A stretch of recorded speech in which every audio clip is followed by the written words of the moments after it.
Hello everyone and welcome to study practically. तो आज का टॉपिक है फैक्टरिंग वर्सेस फोरफेटिंग।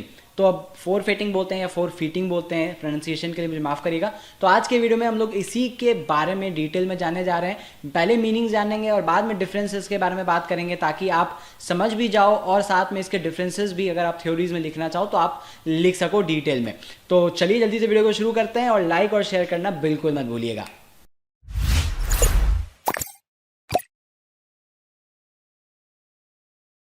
तो चलिए सबसे पहले हम लोग जान लेते हैं कि फैक्टरिंग और फोरफिटिंग का क्या मतलब है इंडिविजुअली, ताकि इसको एक बार आप समझ लेंगे तो आराम से डिफरेंस जो है वो ज़्यादा अच्छे से समझ में आएंगे। अगर मैं अभी से डिफरेंस बताना शुरू करूंगा तो वो थोड़ा सा दिमाग से ऊपर जाएगा, इसलिए एक एक करके हम लोग पहले पढ़ लेते हैं, फिर डिफरेंस मैं एक एक करके आपको बताता जाऊँगा। तो फैक्टरिंग का क्या मतलब है पहले समझ लेते हैं। फैक्टरिंग आप एक तरह से समझिए कि जब एक बिजनेस दूसरे बिजनेस को कोई सामान बेचता है तो सामने वाले पार्टी को यहाँ पर फैक्टर रेफर किया जाता है। सामने वाला जो बायर है उसको हम लोग फैक्टर कहते हैं, और जो सेलर है वो आप कभी भी एक सामान सामने वाले पार्टी को बेच रहा है तो वो सामने वाला पार्टी जो कुछ डिस्काउंटेड प्राइस में उस सामान को लिखता है तो उसको फैक्टरिंग कहा जाता है। इट्स जस्ट लाइक कि यार बहुत जगह इसको एक्सपोर्ट और इंपोर्ट में भी वर्ड्स में रेफर किया जाता है। इसका क्या मतलब हुआ कि जैसे कि एक्सपोर्टर अगर कोई सामान बेच रहा हो, मान के चलते हैं कि अगर इंडिया में आप कोई डीलर है, कोई सेलर है, वो एक्सपोर्ट कर रहा है कोई और कंट्री में, मान के चलते हैं कि चाइना में।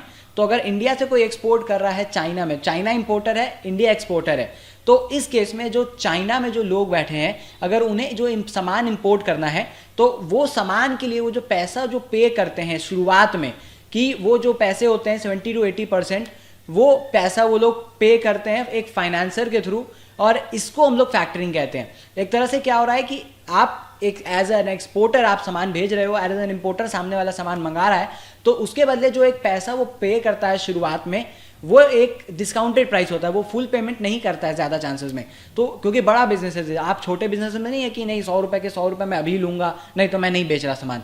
जब आपके पास लाखों करोड़ों का सामान होता है तो सामने बिजनेस से यही एक्सपेक्ट किया जाता है कि आप इतना अमाउंट दीजिए कम से कम, फिर मैं सामान दे दूंगा और बाकी के बदले में पैसे आप बाद में दे दीजिएगा मुझे डिलीवरी के समय, या फिर आपको और समय दिया जाता है उसके लिए। साथ में फैक्टर जो होता है, जो बायर है, जो इंपोर्टर है, वो कभी कभार एडिशनल चार्जेस भी पे करता है बाद में पैसे देने के लिए। और फाइनेंसर का यहाँ पे काम ये होता है कि इंपोर्टर फाइनेंसर को पैसे दे देता है और फाइनेंसर एक्सपोर्टर के पास अपने पैसे भेज देता है। तो एक्सपोर्टर को यहाँ पे ये दिक्कत नहीं होती है कि यार मेरा सामान डिलीवरी होने के बाद कितने दिन बाद पैसे मिलेंगे, तो वो उसके टेंशन के मुक्त होने के लिए वो फाइनेंसर के थ्रू डायरेक्टली आपको ले लेता है। यहाँ पर इस केसेस में बिजनेस में ये फैक्टरिंग होता है। फोरफिटिंग क्या होता है? फोरफिटिंग इज जस्ट लाइक कि यार मान के चलिए कि अगर जो एक्सपोर्ट कर रहा है, मान के चल रहा है कि मैं एक्सपोर्ट कर रहा हूँ एज ए इंडिया, मैं किसी को एक्सपोर्ट कर रहा हूँ एज अ कंट्री, तो सामने वाला जो बायर है जो इंपोर्ट कर रहा है, तो ये ज़रूरी नहीं है कि वो हर बार मेरे को सही समय पे कर देगा सामान।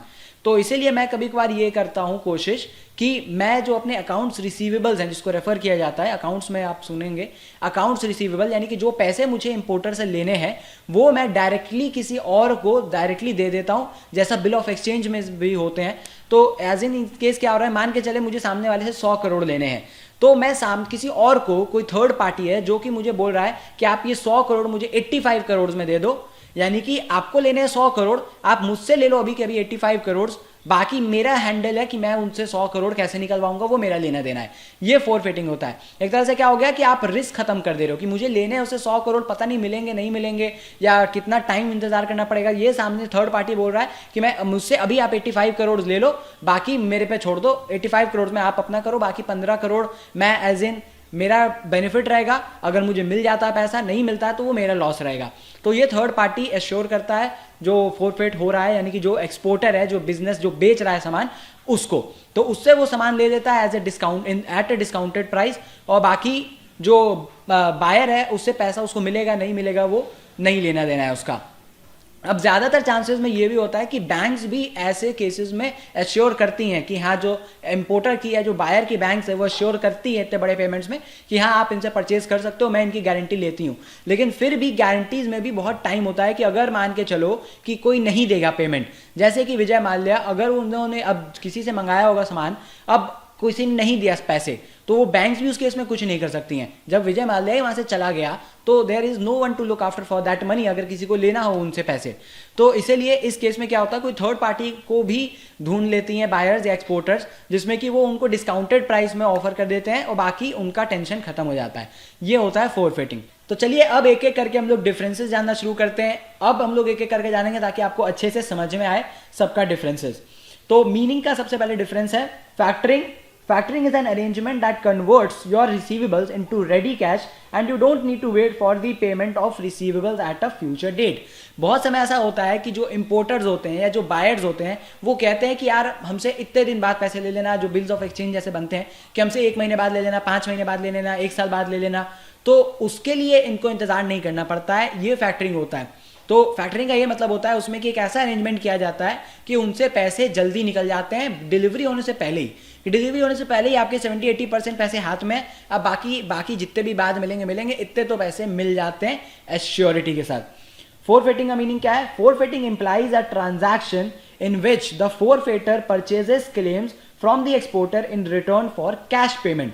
तो जैसा मैंने आपको बताया कि फोरफिटर यहाँ पे कौन हुआ, तो थर्ड पार्टी जो कि एक्सपोर्टर से या बायर से 85 करोड़ में ही डिस्काउंट पे पैसे दे देकर, कैश दे दे करके वो अपना क्लेम ले रहा है कि अब वो बायर है जो इंपोर्टर है, अब उससे पैसा मैं लूंगा। वो 100 करोड़ मिलेगा तो मेरे पास आएगा, नहीं मिलेगा तो मेरी लॉस है, लेकिन मिलेगा तो वो मेरे पास आएगा, बाकी प्रॉफिट मेरा है। ये मीनिंग होता है। फिर दूसरा बेसिस ऑफ डिफरेंस है मैच्योरिटी ऑफ रिसीवेबल्स। तो फैक्टरिंग में involve accounts receivables of short मैच्योरिटीज, यानी कि जितने भी रिसीवेबल्स होते हैं वो शॉर्ट मैच्योरिटीज के होते हैं कि 2 महीने, 4 महीने, 5 महीने, 6 महीने बाद मैच्योर होना है, उसको पैसे मिलने हैं, उतने में 80% ले लिए, 6 महीने बाद बाकी 20% मिल जाएंगे। फोरफिटिंग में क्या होता है? Forfaiting involves accounts receivables of medium to long term maturities, यानी कि मीडियम यानी कि आप 1 साल मान करके चलो, मिनिमम 9 महीने, 1 साल, बाकी लॉन्ग टर्म यानी कि 2 साल, 5 साल, 6 साल, 10 साल कितना खिंचा सकता है। तो अब जब उतना पैसा यार अटकाना हो किसी को, तो आदमी यही सोचता है कि ठीक है ये फोरफिटर है, ये अपने मेरे को बोल रहा है कभी कभी कैश पेमेंट ले लो, बाकी मैं सुलट लूंगा उससे। तो उस केस में बायर्स, सेलर्स जो होते हैं, जो एक्सपोर्टर्स होते हैं, वो ज़्यादातर केसेस में फोरफिटर को दे देते हैं। फिर थर्ड आपका कंपैरिजन है गुड्स के बेसिस पर। तो जो फैक्टरिंग में होते हैं जो trade receivables on ordinary goods, यानी कि नॉर्मल गुड्स पे आपको ट्रेड किया जाता है, लेकिन फोरफिटिंग में trade receivables on capital goods, यानी कि जो कैपिटल इंसेंटिव गुड्स होते हैं, यानी कि जो एसेट्स एक तरह से आप समझ के चलिए, वो आपको फोरफिटिंग में आते हैं। फाइनेंस की जैसे बात कर रहे हैं, फाइनेंस आपको फैक्टरिंग में 80 to 90% होता है। जैसा कि मैंने आपको बताया कि 70, 80, 90% तक पैसे पहले ले लेते हैं डिलीवरी के पहले, बाकी पैसे आप बाद में चार्ज कर लेते हो जो भी बायर है उनसे। लेकिन जो आपका फोरफिटिंग हो रहा है, फोरफिटिंग में आप 100% अभी के अभी पैसे ले लेते हो। किससे? वो फोरफिटर से, जो आपको 85 करोड़ अभी के अभी दे रहा है। अभी 85 करोड़ मैं एग्जांपल के लिए बता रहा हूँ। तो जो अभी के अभी आपको पूरे पैसे दे रहा है, वो आप उनसे 100% कैश पेमेंट अभी के अभी ले लेते हो और बोलते हो अब ये आपकी जिम्मेदारी हुई, आप उनसे पैसे निकलवा लो। ये आपको फाइनेंस में डिफरेंस है। फोर्थ आता है टाइप। तो फैक्टरिंग या तो रिकोर्स हो सकता है या नॉन रिकोर्स हो सकता है, और फोरफिटिंग नॉन रिकोर्स ही होता है। नॉन रिकोर्स और रिकोर्स क्या मतलब है ये भी समझ लेते हैं। तो रिकोर्स मतलब क्या होता है? रिकोर्स यानी कि आप जो इनवॉइस बेच रहे हो, तो क्या आप उससे वो चीजें वापस ले सकते हो, ये आपका रिकोर्स का मतलब होता है। तो रिकोर्स और नॉन रिकोर्स फैक्टरिंग में बोलने का ये मतलब हुआ कि फैक्टरिंग में जब आप किसी को अकाउंट रिसीवेबल्स देते हो, तो आपकी ये जिम्मेदारी बनती है as an exporter, as a seller, कि आप उसके रिसीवेबल्स पे जो उसको नहीं मिलती हैं, या अगर वो कुछ चेंजेस कराना चाहे तो आप उसमें करते हो। लेकिन फोरफिटिंग में नॉन रिकोर्स होता है, यानी कि आपका एक बार आपने उसे दे दिया फोरफिटर को, उसके बाद आपको लेना देना नहीं, आपको अपने 85 करोड़ मिल गए, बाकी अब वो समझेगा आपको को जो लेना देना है। अब वो चीज़ रिवर्स नहीं हो सकती और ना ही आपका अब लेना देना है उस चीज़ से। ये होता है रिकोर्स और नॉन रिकोर्स। तो फैक्टरिंग आपको दोनों होता है, रिकोर्स भी होता है, नॉन रिकोर्स भी होता है, लेकिन फोरफिटिंग सिर्फ नॉन रिकोर्स होता है। फिफ्थ डिफरेंस है आपका, फिफ्थ है या सिक्स्थ है, तो कॉस्ट के बेसिस पर। तो cost of factoring is born by the seller और द क्लाइंट, यानी कि जो सामान बेच रहा है या जो एक्सपोर्टर है। जबकि फोरफिटिंग में cost of forfaiting borne by the overseas buyer, यानी कि जो आपका ओवरसीज बायर है, जो इंपोर्टर है, वो जो खरीद रहा है वहां से, उसके ऊपर कॉस्ट बॉर्न होता है। और फैक्टरिंग में आपका cost of factoring born by the seller itself. Seven difference आता है आपका नेगोशिएबल इंस्ट्रूमेंट। तो फैक्टरिंग आपका does not deals in negotiable instruments, यानी कि जिसपे आप नेगोशिएट कर सको, कुछ ऐसा नहीं होता है। लेकिन forfaiting involves dealing in negotiable instruments, यानी कि बाद में आप ले दे करके कुछ सुलटा सकते हो। अच्छा 100 करोड़ मेरे पास नहीं है, अभी 90 में ले लो, 95 में ले लो, सुलटा दो। और लास्ट डिफरेंस होता है सेकेंडरी मार्केट। सेकेंडरी मार्केट यानी कि जो एक बार आपने इसको बेच दिया, तो यानी कि जैसे मैं आपको बताता हूँ प्राइमरी और सेकेंडरी मार्केट क्या होता है। तो primary market is just like कि जब कोई शेयर्स पहली बार आते हैं मार्केट में, तो वो पहली बार अपने आईपीओस के थ्रू आते हैं, तो वो प्राइमरी मार्केट में आ रहे हैं पहली बार। लेकिन बाद में जब आप वो सेलर्स वो शेयर्स दोबारा बेचे जाते हैं, दोबारा खरीदे जाते हैं, तो वो सेकेंडरी मार्केट हो जाता है। सेम चीज यहाँ पे भी होता है कि जब पहली बार अगर किसी से आप सामान ले रहे हो, जैसे कि मान करके चलते हैं कि अगर आपने जो सेलर है उससे पहली बार सामान लिया है, तो आप एक तरह से आप वो प्राइमरी मार्केट में आ जाता है, तो इसलिए आप उसको सेकेंडरी मार्केट में नहीं बेच सकते। यही होता है कि आप जो इस केस में हो रहा है, जो फैक्टरिंग में हो रहा है कि आपने एक बार अपना पैसे ले लिए 80 to 90% और बाकी मान के चल रहे हैं कि 20% बच रहे हैं पैसे, तो आप उसको किसी और को जा करके नहीं दे सकते हो कि लो भैया आप तुम निकालो उनके पैसे, नहीं होगा वो चीज़, वो आप ही को देखना है। लेकिन फोरफेटिंग में क्या होता है कि मान के चलते हैं कि जो फोरफेटर है जिसने सेलर को पैसे दिए 85 करोड़ और उनसे ले लिया वो क्लेम, वो भी अब चाहे तो आगे किसी और को सेकेंडरी मार्केट में जा करके बेच सकता है कि हाँ अब वो चीज़ आप संभालो यार, मेरे से नहीं हो रहा। बिल ऑफ एक्सचेंज जैसे ट्रेड्स किए जाते हैं कि अब आप संभालो वो चीज़ को, मेरे से भी नहीं निकल रहे पैसे, और वो किसी और को बेचना चाहे तो 80 करोड़ 75 करोड़ तो ऐसे चाहे तो वो सेकेंडरी मार्केट में बेच सकता है उस चीज़ को।